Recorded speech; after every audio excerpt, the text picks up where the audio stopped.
The United States, the World Bank, and the IMF, partners in power. By Dissident Nomad. The World Bank and the IMF, International Monetary Fund, were founded at the Bretton Woods Conference in Bretton Woods, New Hampshire in 1944. These multilateral institutions wield tremendous power and influence across the world today. Indeed, depending on how you look at it, they can legitimately be said to be more powerful than most small and even medium-sized countries. The IMF's original purpose was to maintain the newly formed fixed exchange rate system, as well as overseeing the stability of the market by assisting countries who had problems with their balance of payments position. In the beginning, the World Bank's stated aim was to aid the redevelopment of Europe and Japan in the aftermath of World War II and to foster economic growth through lending. The two organizations were founded as the main pillars of the new American-centered, global monetary system, tasked with maintaining stability in the global economy. Over time, however, they would assume a much more imperialist role, essentially helping to build America's informal empire around the world, a role very different from the one first laid out at the Bretton Woods Conference. Ultimately, the World Bank and the IMF are just proxies for U.S. power and influence around the world. Though the World Bank's mission statement is full of the usual globalist slogans on sustainable solutions, reducing poverty, and sharing prosperity, in reality both institutions are designed to regulate the flow of private capital into the U.S. and to consolidate power and influence across the world for America. That is, the World Bank and the IMF are conduits of American political, corporate, and economic power which, along with other facets of the American empire, contribute greatly to finding new markets overseas for U.S. goods and capital to circulate in, to open up these markets to U.S. corporations, in particular to acquire their raw materials and natural resources, and to consolidate new capital flows into the United States by facilitating loans to lesser developed countries in U.S. dollars. Doing all of this informally builds the American empire by bringing other countries into the United States' sphere of influence. In order to properly demonstrate all of the above, I will be releasing a series of articles laying out how the U.S. accomplishes its goals using various arms of the American empire that all work and coordinate together to bring about these ends. It is important to say in advance that not everything will be covered in this article alone. This article is about organizational structure and function of the World Bank and the IMF within the American empire and how they consolidate American power overseas. Future article in this series will deal more directly with the many overseas interventions by the United States, which I plan to look at in considerable detail. The World Bank, in particular, is largely an American creation, but in a sense both institutions can maneuver and operate in a way that would be problematic or politically inconvenient for a sovereign government, especially one that just happens to be the leader of the free world and the global hegemon as well. On an organizational level, the bank is dominated by the United States in terms of how it is structured, its voting practices, and which policies are approved. Freedom of choice? Jim Yong Kim was the 12th president of the World Bank. Contrary to all democratic conventions, the president of the World Bank is personally chosen by the President of the United States, and there is no greater reveal as to the real intentions of the World Bank than this. The executive directors of the World Bank have little say in who is chosen and, whilst we can only speculate, one imagines that the Federal Reserve, the Treasury, and perhaps even the State Department almost certainly do have an influence on who is eventually selected. This is because all of the previous World Bank presidents have deep ties to either the U.S. government, Wall Street, corporate America, or a combination of these. The president of the World Bank has almost always been an American citizen, with one exception in 2019. In fact, it wasn't until 2012 that a non-American had even been nominated for the position. Here is a list of the first 5 presidents and their respective backgrounds. Eugene Meyer, Chairman of the Federal Reserve. John J. McCloy, Assistant Secretary of War. Eugene R. Black, S.R. Bank Executive of Chase Manhattan. George Woods, Bank Executive with First Boston Corporation. Robert S. McNamara, Secretary of Defense, President of the Ford Motor Company. Other notable appointees have come from Goldman Sachs, J.P. Morgan, the Bank of America, and Bear Stearns, all of which are powerful banks that, it almost goes without saying, wield tremendous influence over the global economy. In one instance, James Wolfenson even became an American citizen in order to apply for the position in 1980. Conversely, the head of the IMF has always been a European, normally a politician, central banker, or lawyer, and the IMF number 2 has always been a U.S. citizen, whose influence within the institution is highly significant. Additionally, both organizations are located in Washington, D.C., right next to the White House. Not only that, as if to underline the point, the buildings of the World Bank and the IMF are linked together by a tunnel that runs from one building to the other. John Maynard Keynes wanted the institutions based in New York and out of reach from Congress. Keynes originally wanted them based in London, but that idea never came to pass. Eric Toussaint, a Belgian political scientist, believes that the U.S. Treasury is the uncontested master on board, with the power to block any change contrary to its interests. It is worth noting that the Soviet Union did not ratify the Bretton Woods Agreement, believing that the World Bank and the IMF were simply branches of Wall Street. So in conclusion, the President of the World Bank is chosen by the President of the United States, with input coming from various government departments. It is always an American citizen who has deep ties to Washington, Wall Street and corporate America, and both the bank and the IMF are located in Washington, D.C. No further comment is necessary, I feel. For the World Bank, voting rights are determined according to how much money each member state contributes, and the distribution of these voting rights determines how much relative power each member has. Originally, the distribution of votes clearly reflected U.S. and British supremacy across the two institutions. In 1947, these two countries together had over 48% of the votes. Currently, the U.S. and its allies such as Germany, France, the U.K., and Japan have the most voting power.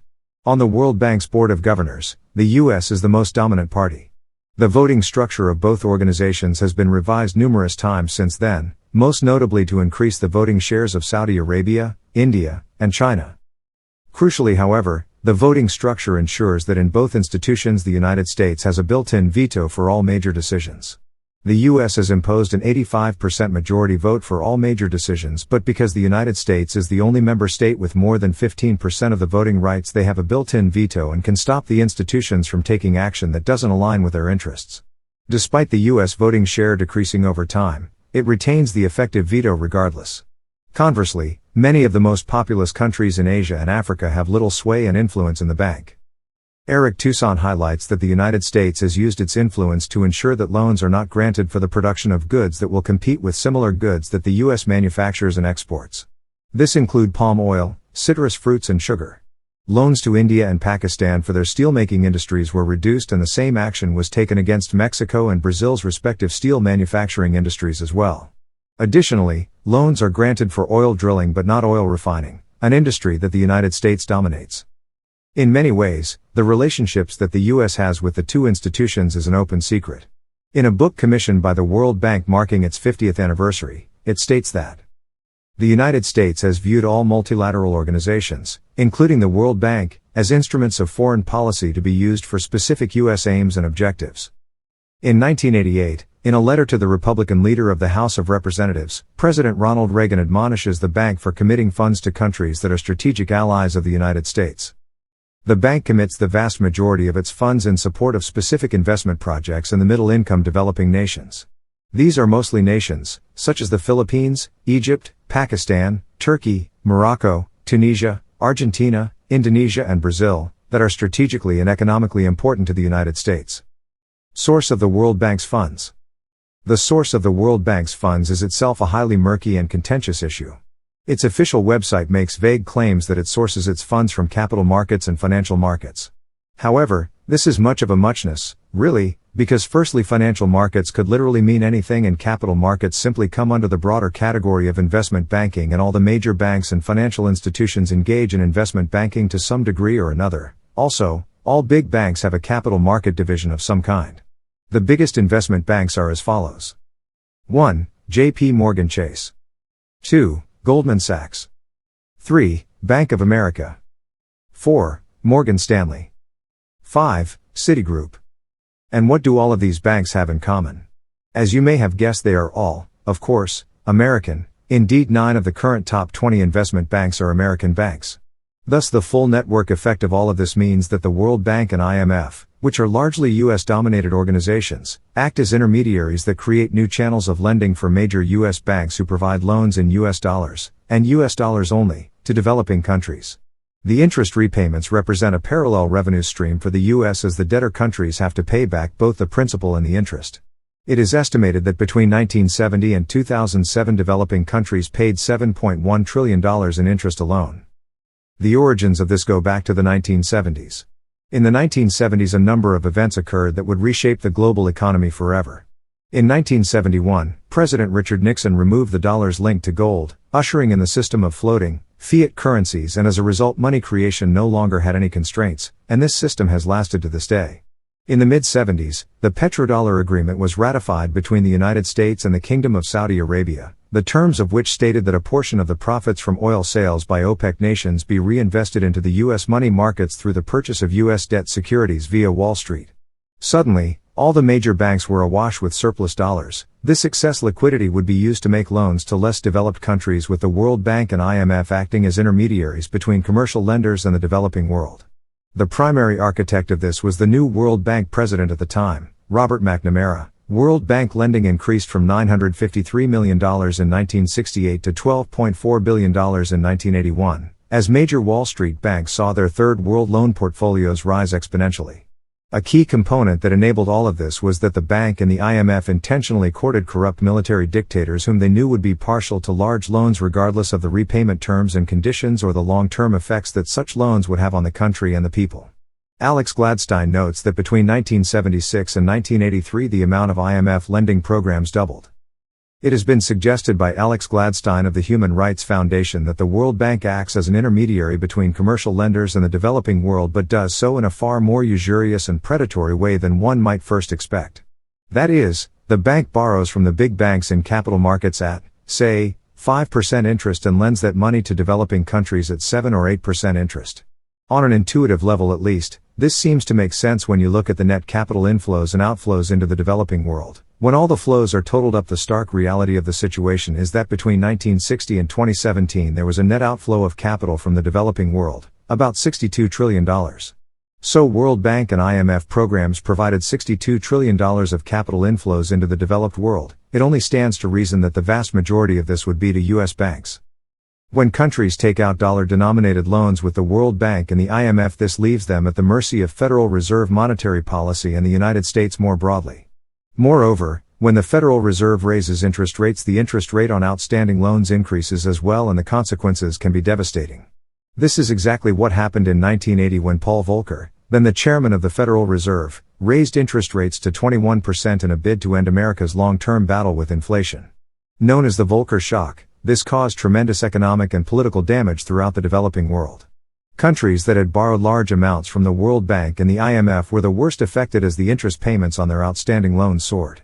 Countries such as Brazil, Argentina, Mexico and Venezuela all experienced, to different degrees, severe problems to do with hyperinflation, steep currency devaluation, capital flight and crippling debt. Excessive loans from the World Bank were very much at the center of the crisis. In the case of Brazil and Argentina, these loans were made by military dictators that the U.S. had helped bring to power in the first place. When the IMF stepped in, they demanded that aggressive policy prescriptions be implemented as a precondition for financial assistance. Essentially, these austerity programs redirect capital and resources from the people to the market. Policies include cutting public spending, privatizing public utilities and social services, and deregulating industry. Invariably, this meant more pain for the people. UNICEF found that these programs led to reduced health, nutritional and educational levels for tens of millions of children in Asia, Latin America, and Africa. The policy prescriptions had catastrophic consequences. Per capita income declined tremendously and both crime and poverty spiraled out of control. It led to an exodus of people fleeing Mexico and Central America heading north to the United States, a problem that continues to this day. This is what can happen when nations take on dollar-denominated debt with American lenders under the auspices of allegedly impartial, multilateral organizations like the World Bank and the IMF. This is also illustrative of the full network effect of being locked into the dollar system. Something I'll have outlined elsewhere in great detail, the dangers of a system wherein the central bank can determine the value of money, as they control both the supply of money and the interest rate, essentially by diktat. Though the role of the central banks and the broader dollar system are different topics, I wanted to allude to them briefly nonetheless, as there is some overlap with the World Bank and the IMF, as these organizations are, to a large degree, facilitators of this system. Ultimately, every level of this system has the imprint of the United States on it. Debt is bondage. This leads us nicely to another point that should be emphasized, and that is that many countries become trapped in an endless cycle of debt. The idea of debt as a means of bondage is underlined by Cheryl Payer in her book Lent and Lost. Payer says, at some point the borrower has to pay more to his creditor than he has received from the creditor, and over the life of the loan the excess is much higher than the amount that was originally borrowed. When countries are struggling to repay their debts, the bank recommends taking on new loans with supposedly more favorable terms for repayment. This form of debt bondage keeps these less developed countries firmly within America's geopolitical orbit but causes them long-term harm in the process. Eric Toussaint says plainly, this was the start of the vicious cycle, where new debts serve to repay old ones, both in practice and in theory. Ultimately, the IMF ensures that countries don't actually go insolvent, they simply take on new loans to service the old ones and the debt cycle continues. Even Nelson Rockefeller, a former vice president, once said, "Many of the countries are, in effect, having to make new loans to get the foreign exchange to pay interest and amortization on old loans, and at higher interest rates." Many countries get trapped in a debt spiral when then enter into agreements with the twin institutions. That is, they need to keep borrowing from the bank and the fund in order to service their existing debts. There are countless examples where this has happened.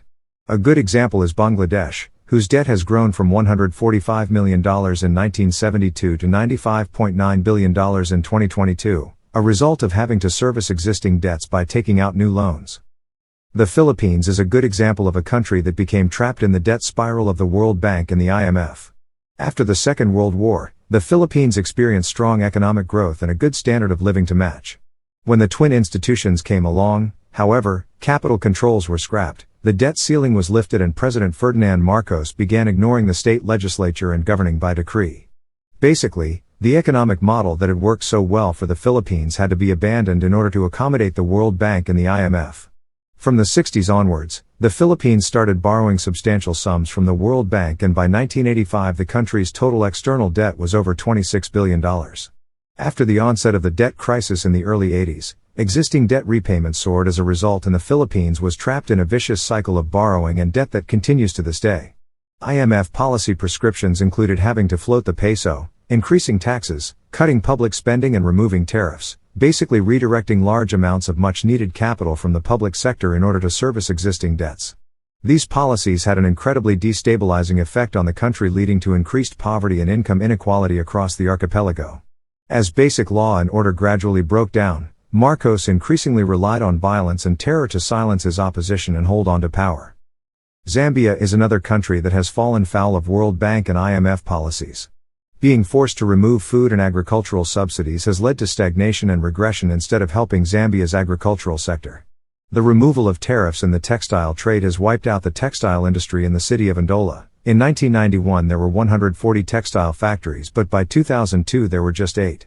Privatization has led to poverty, asset stripping and rising unemployment. Plans to privatize the state-owned electricity company, ZESCO, and state-owned bank, ZNCB, met with fierce resistance from the public, but the IMF effectively held the country to ransom, saying Zambia could lose $1 billion in debt relief if it did not go ahead with the proposed plans for privatization. I could probably go on ad infinitum with example after example of countries who had similar experience with the twin institutions as Bangladesh, Zambia and the Philippines have had.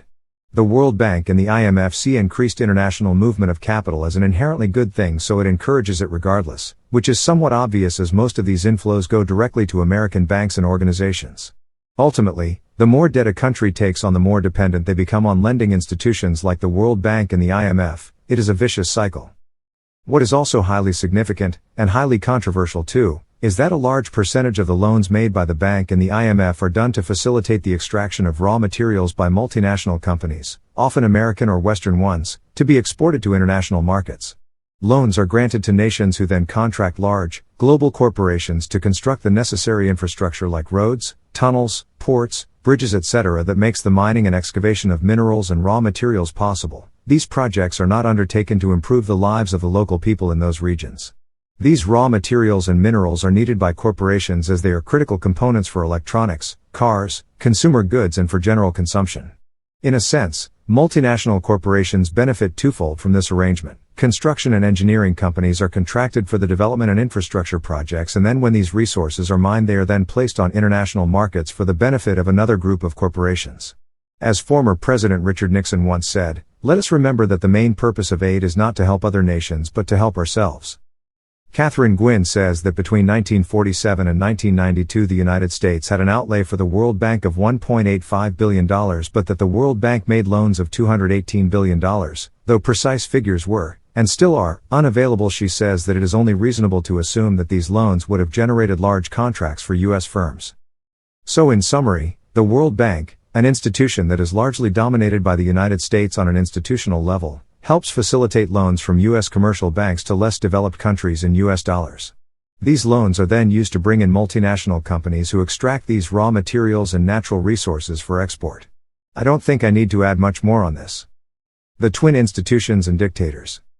One of the most salient points about the World Bank and the IMF is that they actively work with dictators across the world who are sympathetic to American interests. Doing so brings these countries into America's geopolitical domain, even if supporting such regimes is clearly to the detriment of the local people in those countries.